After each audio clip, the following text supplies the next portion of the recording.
Would you like to learn how to get started marketing your legal practice with Google Search Ads and the Google Display Network? In this video from a recent webinar presentation of mine with myself and also Mike Bromley, we'll step you through understanding consumer intent of consumers searching for lawyers in the legal space and how you can capture that consumer intent with Google Search Ads to drive more sales to your firm. Google Search and Display Ads will come through a couple of examples, and I'll unpack a couple of the strategies that we've used that have worked in this space. So, real quickly, I'm hoping everyone knows what Google Ads is, but obviously Google Ads allows you to be there when your audience needs. You search, they show up, you're paying to get in front of your audience without taking the more longer form SEO route, which we'll talk about shortly.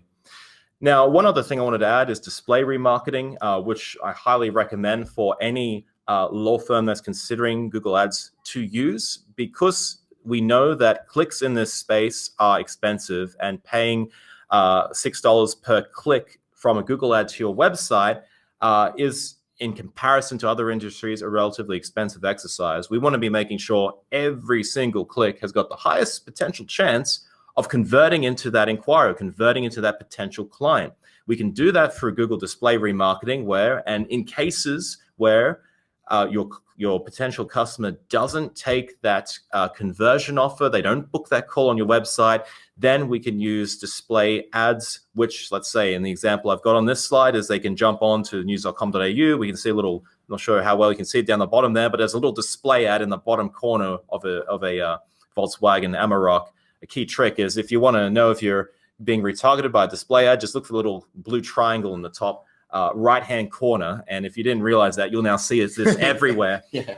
It's still one of the most cheapest and effective ways to drive conversions, is because why? People typically don't convert. They don't get married on the first date, right?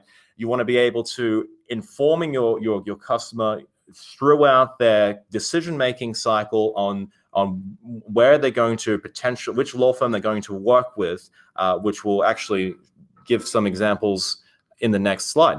And it's why that mix of content and everything is so important. And I know we'll deal with that a little bit down the track in terms of that decision-making process, but why it's not just about an ad, but about the entire mix of what you're doing. Exactly. No, I couldn't agree more. And the key to getting this correct, getting content marketing, SEO ads correct, is understanding your user's intent.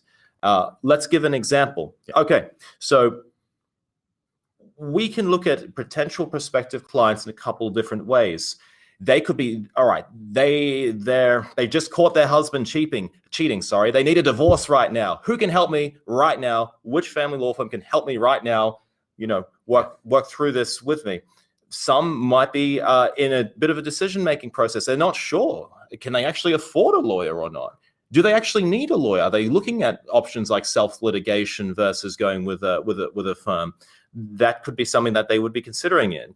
Who can they also trust? Professional recommendations and referrals is massive in any form of particular professional services, and being able to reinforce trust through search and discoverability, we'll talk about how to do this with Google reviews a little bit later, is so important. And things like, which law firms do my friends use? We're not going to go too far into social media, but this is how you can leverage social media as another channel to create areas of social proof that can help encourage your potential new prospects and new leads that you are the right firm or you are the right lawyer for them to work with. Or the expert. Exactly. Yeah. Or at least for them to be able to pick up the phone or complete that initial contact form to get that initial touch or get that initial touch point started. All right, so now that we've spoken about intent, this is where it starts flowing into the actual design of an ad campaign. So let's say, for example, we want to be capturing what we call the low-hanging fruit. People, they know they want a lawyer, they need us now, and that's the people we want to be targeting in, because if we put us in front of them, our firm in front of them, there's a high chance they're going to convert to a lead, right? So what does that mean? We want to be targeting commercially relevant keyword phrases that have that intent in them. For example, family lawyers. I'm using family lawyers as an example here because it's a great case, and there's lots of search volume in Google for this area of law. The family lawyers, divorce lawyers, binding financial agreement costs, family lawyers, free consultation or free consult, lawyers for family, for trusts. So these are all search phrases that are achieving hundreds, if not thousands, of searches every single month in Australia. And we can probably come up and predict the intent that someone searching for a divorce lawyer in Brisbane, you've got a divorce lawyer firm in Brisbane, or a landing page that talks specifically about how you help people overcome divorce, or how you work with people to see through a divorce in Brisbane, there's a high chance they're going to convert as a lead, right?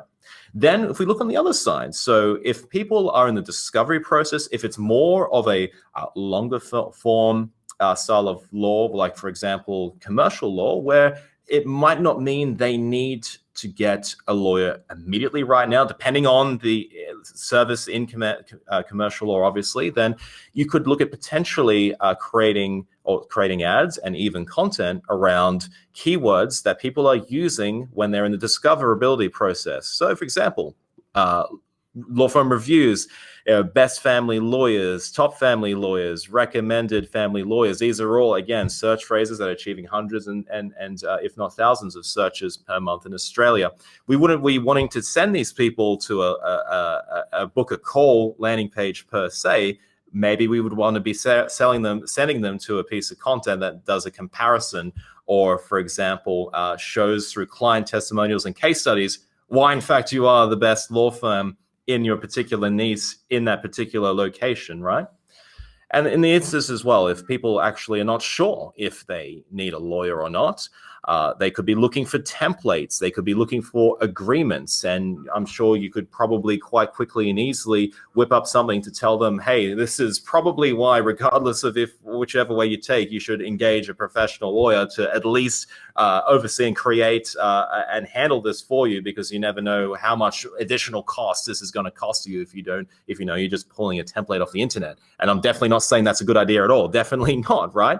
But what I'm trying to explain here is that keywords have different intent, and your customer will search using specific phrases that have different intent. And go ahead, Mike. No, well, and the point that you're making before in terms of mapping out conversion and the cost, it's so important to make sure that that intent point is covered with the quality of the value you give with your content. If you're not making great content, or if you're not websites up to scratch, or if you're not writing blogs, if you're not sending that traffic to something of value and following that up, then your conversion rate's going to struggle, and you're going to struggle to get to the end point. More people can convert into calls, more people can convert into prospective meetings, whenever that happens in time. So, understanding that intent point goes to making sure that, you don't have a hole, because you can go and spend a lot of money. And this is a lot of the problem. Some people get told, go and do this. And then, the second step is really crucial, and they don't get any help with the second step, which might be that landing page or that piece of value. So there you have it. That was an introduction to Google search ads, display network advertising, and an understanding of search intent and how you can capture that search intent to drive more demand and interest to your law firm online. If you're interested to learn more about how to grow your law firm or your professional service business using Google search and using online marketing, feel free to like, comment, subscribe, share this video out there. I'd really appreciate it. But be sure that you do check into wherever you're seeing this so you don't miss out on any new episodes. And if you need help growing your business, feel free to check out my digital agency, Web3. I'm James from Web3, and I'll see you in the next episode.